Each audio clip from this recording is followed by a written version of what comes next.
The Introverts Edge podcast was designed to create a dialogue around introversion, to stimulate a discussion around our disadvantages, how we overcome those disadvantages, and what we consider our introvert's edge. Together, we're finally going to confront the stigma around introversion, showing that we're not second-class citizens, we're just different, and we need to embrace that. Hello everybody and welcome back. I'm excited to introduce to you today one of my good friends, another fellow Australian, Brian Smith, the founder of Ugg Boots. Brian, thank you very much for coming on today. Matthew, great to be here. Mate, I have to say I'm really excited about having you on the show because, you know, you spoke at Small Business Festival and you did an amazing job at Small Business Festival. I don't think there was one person that walked out of that keynote presentation without being blown away. Yet you and I had a conversation afterwards about how we both have introversion and how nobody believes me and no one believes you about that. So I'd love for you to share why you think most people don't think you're an introvert and how you sort of found out you were an introvert yourself. Well, from very early age, I was always struck with this fear of rejection, and that caused me to have to live and act out my life in a lot of different ways than most of my friends who were just, going out doing whatever they thought was right. I was always so worried about what people would think that I turned to plan a lot more than they ever did about how I was going to interact with something or how I was going to say something or how I was going to act in a group. And so the whole introvert thing just sort of evolved in my life. And it's crazy because people see me on stage and they think I've got so much self-confidence, and I do now, but back, in those early days, it wasn't confidence, it was just coping that caused that introversion.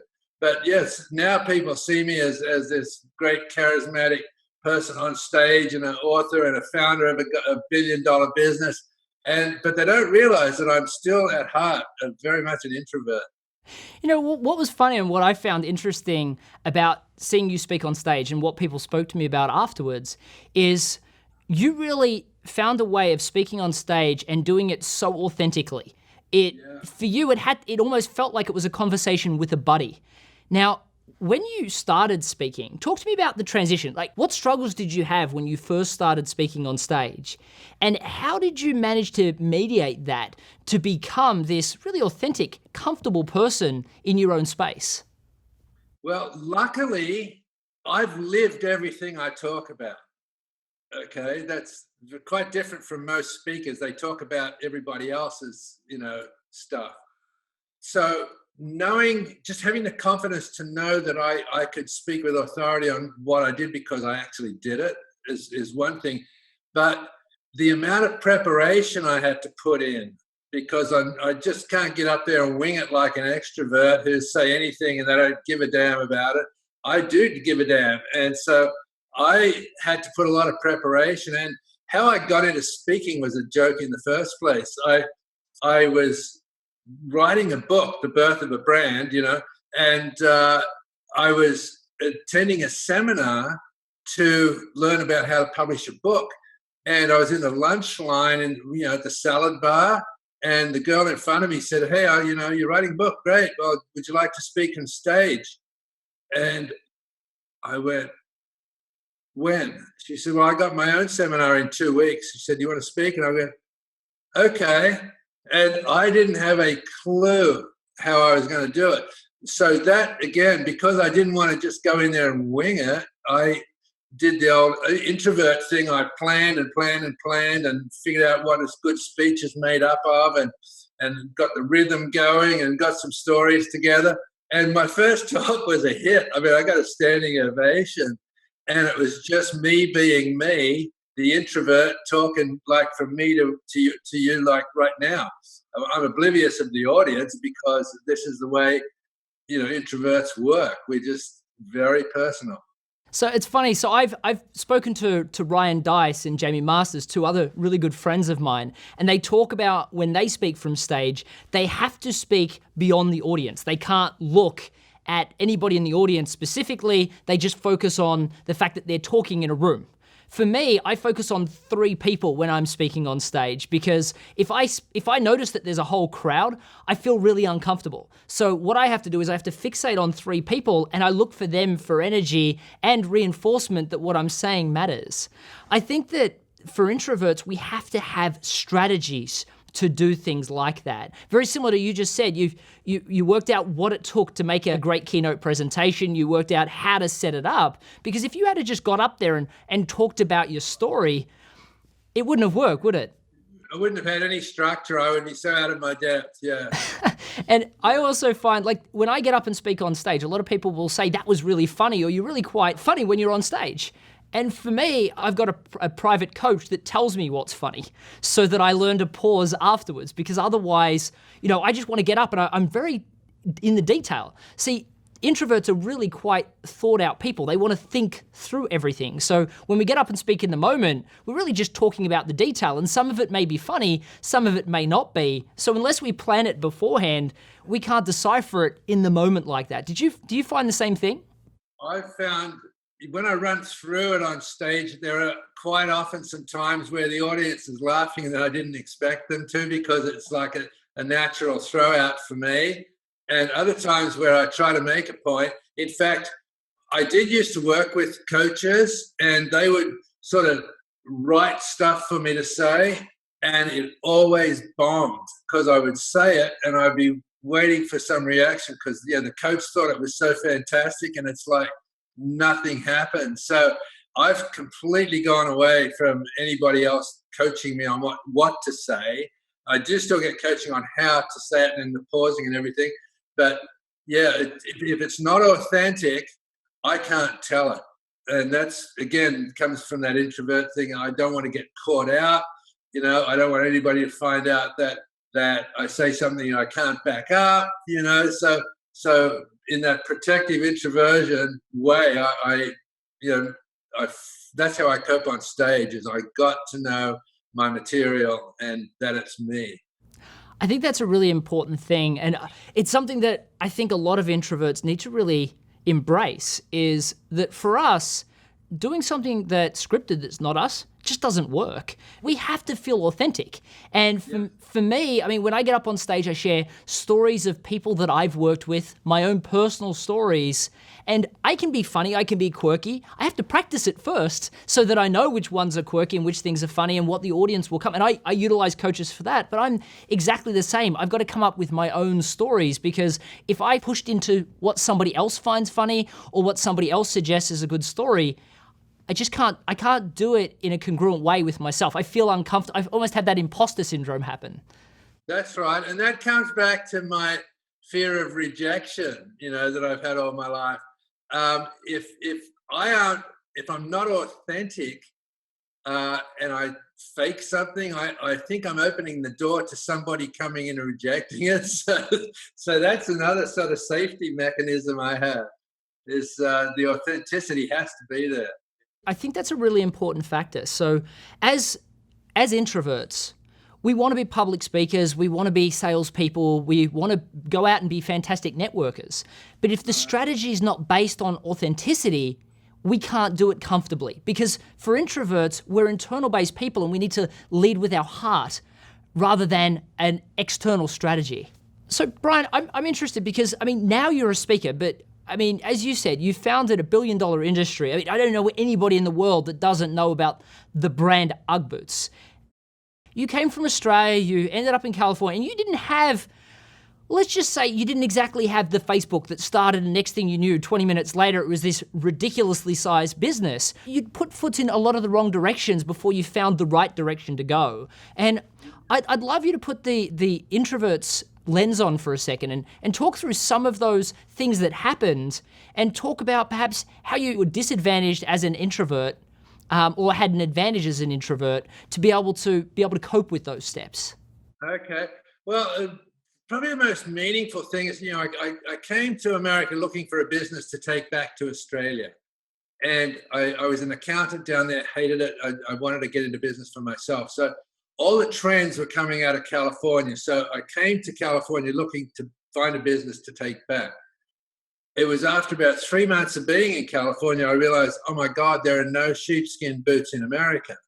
And because you and I know 1 in 2 Australians wear them or did at that time, I thought instant millionaire, right? So I brought some samples in and just started taking them around to the shoe stores. And because I was an accountant, I was terrified of sales. I was so introverted. I had audit clients who were used car yards, and the salesmen scared the heck out of me. They were so outgoing and well dressed, and they said anything anybody wanted to hear. They had no relationship to the truth. It was whatever could get a sale. And I was in absolute awe and fear of these types of people. And so for me to get out and go around and start to speak to shoe store owners was a huge, huge deal. I would procrastinate for weeks. And finally, I'd go out, and I got shut out by hundreds of shoe retailers that just said, oh, sheepskin in California, you're crazy. But I was driven by the knowledge that everyone in Australia wore them, and California climate is identical. So it went into figuring out, okay, how do I get around this? And I figured out that all these California surfers who'd been to Australia had brought a bunch of pairs back for their buddies. So in the surf community, the sheepskin boots were really well known. So I started going to all the surf shops. And so that's the introvert's way of finding the least resistance, because I love surfing. I still surf. And in this way I could go in a non-confrontational situation and ask them. And I got a fantastic reception from that surf.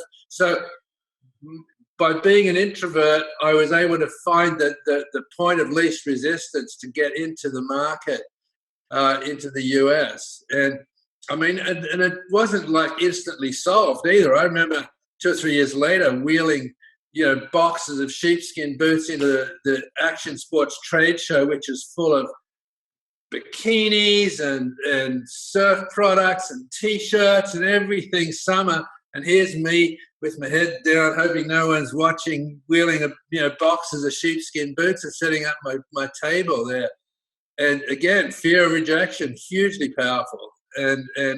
But because of the planning and the number of pre-show mailings that I'd done and the advertisements I'd run in the newspaper, I knew that I was prepared, no matter who came up, to be me and to sell my product. But it was so, everybody around me was just all these hugely extroverted sales reps. So, Brian, I think a lot of people that are watching today will believe to themselves that they're really introverted themselves, but they believe in their product. But you did 2 things I think you've highlighted. One is that you were willing to walk into these retail stores, and that takes gumption that introverts really struggle with. And the second was you looked for a niche. I'm going to define it as a niche market, because you stopped trying to sell to everybody and you went surf shops. Surf shops is my answer. I would love for you to share with us how you overcame the first step, and what was your thought process around the deciding you needed to really taper down on one specific group of people. I had a buddy, Doug, who was an extrovert, and he was going to be the salesman, right? And when he was the first one to go out to the regular shoe retailers, but he lived in a different part of Los Angeles, so I had to go do my local section.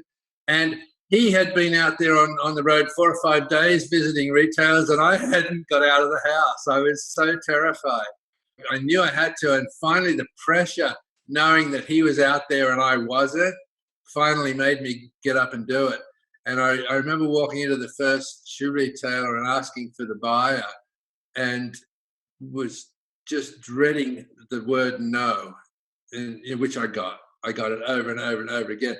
But I did it mainly because my buddy was I was guilting myself into thinking that I got to be keeping up with my buddy. So that was the first part.